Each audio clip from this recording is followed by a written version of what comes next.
Hi friends, I'm Dave Barklow, pastor at Fort Walton Beach First United Methodist. Welcome to the Pastor's Study, our daily devotional to help us focus our mind on the things of God. We are in Mark, the 11th chapter. We are walking through the last week of Jesus' life leading up to the crucifixion and his resurrection on Sunday.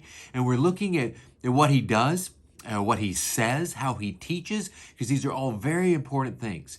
If you remember yesterday, we looked at Jesus cursing a fig tree. Jesus was on his way to the temple. He saw a fig tree that had leaves, and he went over. He was hungry, but didn't have any figs because the writer tells us it's not the season for figs. And he cursed that fig tree. We talked about how that seems like a strange little aside to be putting in here. Of all the things Mark could be putting into his gospel, of all the things Jesus could be doing with these minutes of his life during this momentous time, why is he wandering over to a fig tree to get figs out of season and then get mad about it? Well, we're going to look at the next section of Scripture, which I think helps us understand, and then the next section as well. So these three sections kind of go together. We're taking them a bit of a time, because at a bit of a time they can teach us a lot as well. Yesterday, that bit taught us that sometimes what we think is an aside might actually be God doing something. So what is God doing? Well, this is Mark chapter 11, verses 15 through 19. Then they came to Jerusalem, and he entered the temple and began to drive out those who were selling and those who were buying in the temple. And he overturned the tables of the money changers and the seats of those who sold doves. And he would not allow anyone to carry anything through the temple. He was teaching and saying, "Is it not written, 'My house shall be called a house of prayer for all the nations'? But you have made it into a den of robbers."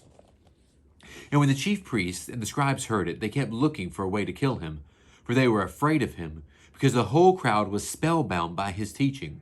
And when evening came, Jesus and his disciples went out of the city. So one thing that one scholar points out is that the temple specifically is often referred to as God's pleasant planting, or God's vineyard, or God's fig tree in the Old Testament. And so Jesus turns aside in these verses before this to an unfruitful fig tree and curses it, very much the way he is going to lay siege in some ways to the unfruitful temple. That the temple had ceased to be the religious home of the people. It had ceased to be primarily about helping people connect with their Creator God and become more about business, more about money changing, more about getting the right thing in the right place, more about looking good in front of other people. All those things that Jesus had with issues Jesus had with religious hypocrisy and those who wanted to keep people far away from God. We see this unfruitful fig tree, and then he goes to the temple and he declares it unfruitful. And he doesn't curse it, but yet he does overturn it, and he does expose its lack of fruitfulness and the desire that God has for the temple to be fruitful, to be a place of prayer for all nations. So let's remember, friends, is that God has placed us here to be fruitful. And let's remember that God's church is here, is God's vineyard to be fruitful. That you and I are planted by God to bear his fruit, the fruit of the Spirit: love, joy, peace, patience, kindness, goodness, faithfulness, gentleness, and self-control.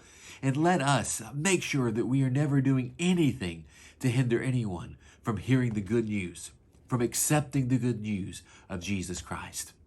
Remember, friends, I love you. Take care of yourselves and shine the light of Christ.